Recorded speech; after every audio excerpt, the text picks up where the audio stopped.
नमस्कार, मैं रघुनाथ प्रसाद आज चर्चा कर रहा हूं कि दिनांक 17 फरवरी 2021 को बिहार के जनता दल यूनाइटेड के प्रवक्ता श्री अजय आलोक जी ने एक ट्वीट किया है।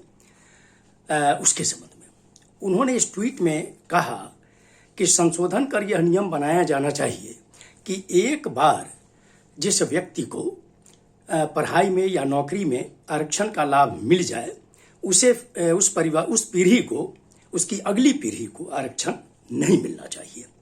तभी इन जातियों के एक बड़े वर्ग को लाभ मिल सकेगा। कुछ परिवारों की पकड़ से आरक्षण को छुड़ाना जरूरी है।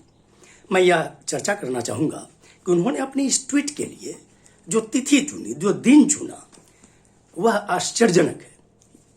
वह पुण्यतिथि थी महान समाजवादी नेता जननायक कर्पूरी ठाकुर जी की।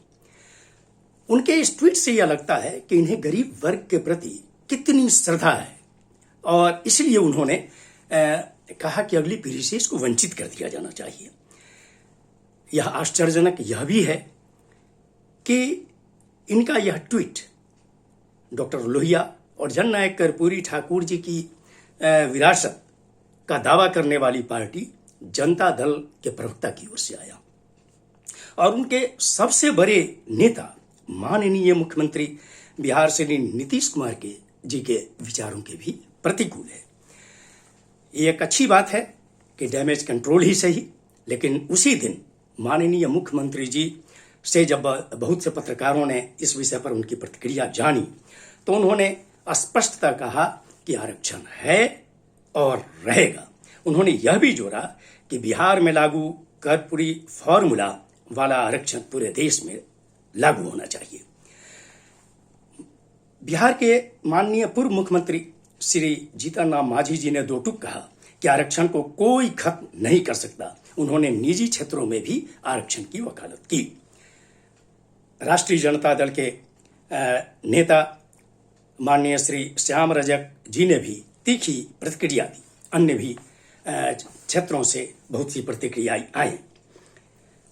मैं कुछ तथ्यों को रखना चाहूंगा श्री अजय आलोक जी के समक्ष कि कृपया भविष्य में आप इन विषयों पर भी देखें और इस सच्चाई से के अनुसार आप अपने विचारों को भी प्रकट करने का कष्ट करेंगे ताकि समाज को यह पता लगे कि वास्तविक स्थिति सामाजिक न्याय के लोगों की आज भी देश में, राज्य में क्या है।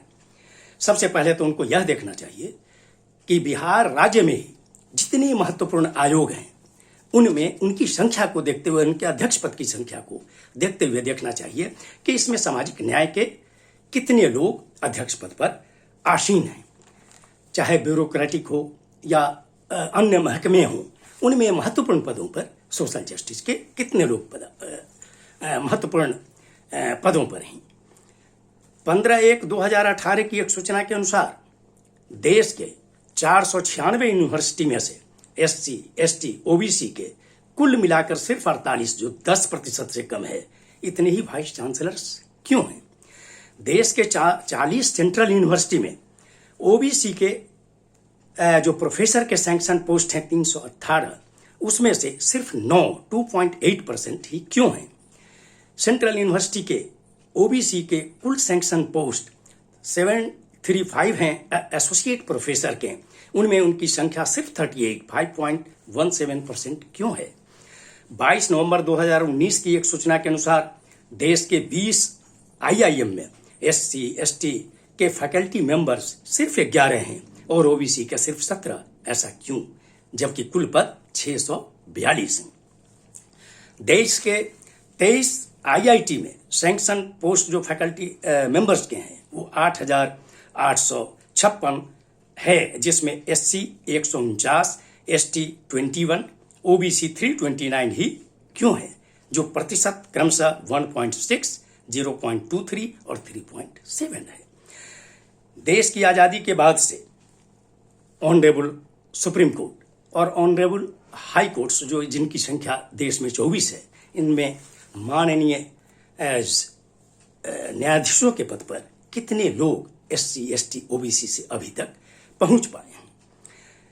11 राज्यों का एक डाटा प्रकाशित हुआ था जनवरी 29, 2018 को। इसके अनुसार लोअर जुडिशियरी में अन्य पिछड़े वर्गों का रिप्रेजेंटेशन सिर्फ 12% है।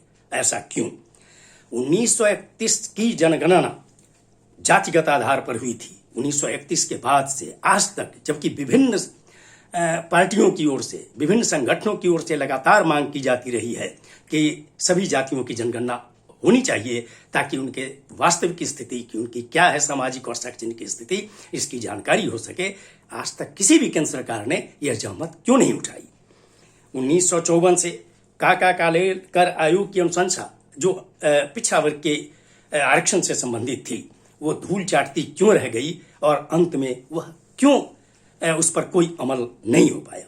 1978 में जब बिहार में जननायक कर्पूरी ठाकुर जी ने देश के इतिहास में क्रांतिकारी कदम के रूप में पिछड़ा, अति पिछड़ा, आर्थिक दृष्टिकोण से कमजोर और महिलाओं के लिए आरक्षण की व्यवस्था की, तो समाज में इतना हंगामा क्यों हुआ?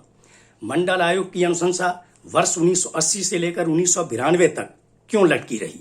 और जब लागू भी हुआ तो इसके पीछे इतना विवाद क्यों हुआ, इतना हंगामा पूरे देश में क्यों हुआ?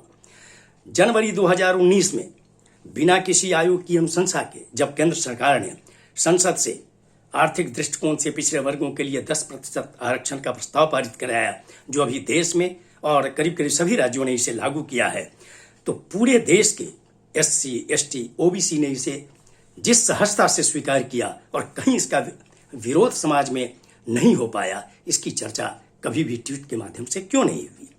देश के 82,926 MBBS सीट और 26,949 BDS सीट में से प्राइवेट कॉलेज में सीटों की संख्या है MBBS की 38,840 और BDS में 24,130, जिनके फुल कोर्स में अगर हर तरह के खर्च को जोड़ा जाए तो वो 35-40 लाख से लेकर करोड़ों तक है। इसमें कभी इस बात की समीक्षा क्यों नहीं हुई कि इसमें SC ST OBC के कितने छात्र अध्ययन करते हैं प्राइवेट कॉलेज में? डीम्ड यूनिवर्सिटी में 8,000 के आसपास MBBS सीट्स आते हैं। इसके अतिरिक्त कुछ BDS सीट हैं। MBBS का जो फुल कोर्स का खर्च मैंने जो देखा, अध्ययन किया सोशल मीडिया वगैरह में प्राप्त इन्फॉर्मेशन के अनुसार, तो फुल कोर्स पर सभी का खर्च मिलाकर लगभग 1.5 करोड़ राशि आती है।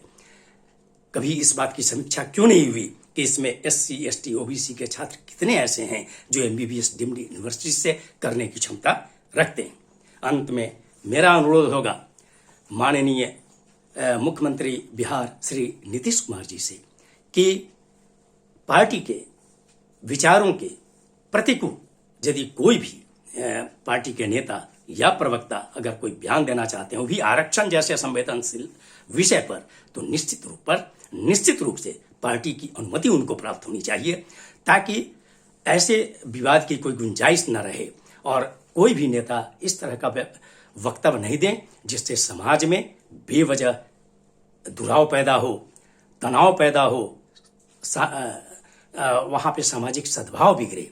और अगर ऐसा होगा तो न केवल समाज वरन पूरा राज्य और पूरे देश में इसका उल्टा असर हो सकता है। ये वीडियो आपको अच्छा लगा हो तो निश्चित रूप से आप इसे लाइक करेंगे, शेयर करेंगे, सब्सक्राइब करेंगे और बेल आइकन को टच करेंगे। आप सभी लोगों को बहुत बहुत धन्यवाद। जय हिंद।